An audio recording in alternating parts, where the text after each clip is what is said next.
আসসালামু আলাইকুম। আজকে আমি বানাবো ক্ষীরমালাই আইসক্রিম।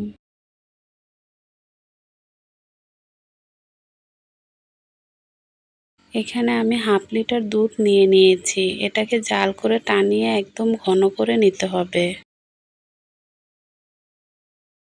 দুধটা বারবার নেড়ে দিতে হবে যেন নিচে লেগে না যায়।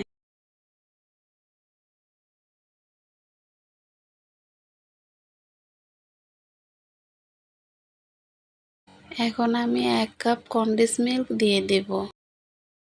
এখানে আমি চিনি ব্যবহার করব না। আপনারা আপনাদের ইচ্ছে মতো চিনি দিতে পারেন, কারণ কনডেন্স মিল্কে চিনি থাকে। দেখুন দুধটা এরকম ঘন করে নিতে হবে, দেখতে একদম ক্ষীরের মতো লাগবে। এটা ঠান্ডা হলে আরও ঘন হয়ে যাবে। দেখুন এরকম ঘন করে নিতে হবে। এখন একটি বাটিতে 1 কাপ পরিমাণে টপিক্যাল ক্রিম নিয়ে নেব।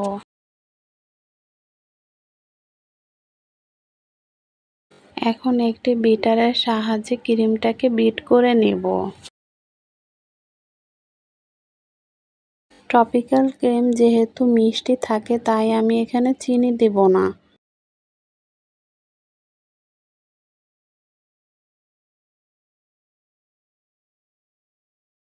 আপনাদের মিষ্টির প্রয়োজন হলে আপনারা একটু চিনি ব্যবহার করতে পারেন। ক্রিমটা বিট করতে করতে যখন এরকম ঘন হয়ে আসবে তখন জাল করে রাখা ক্ষীরটা আমি দিয়ে দেব।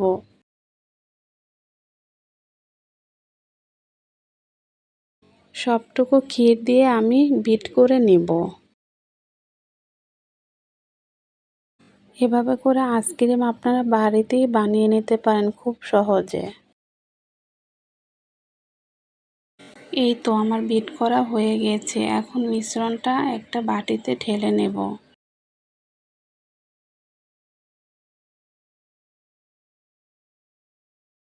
ক্রিমের মিশ্রণটা এখন আমি একটা বাটিতে ঢেলে নিচ্ছি।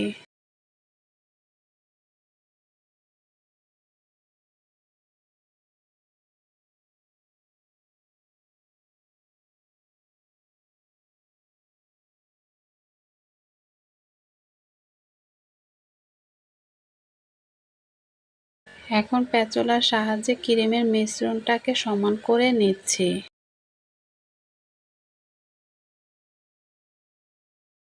এখন কিছু কাঠবাদামের কুচি, পেস্তা বাদামের কুচি আর কিশমিশ দিয়ে দিচ্ছি।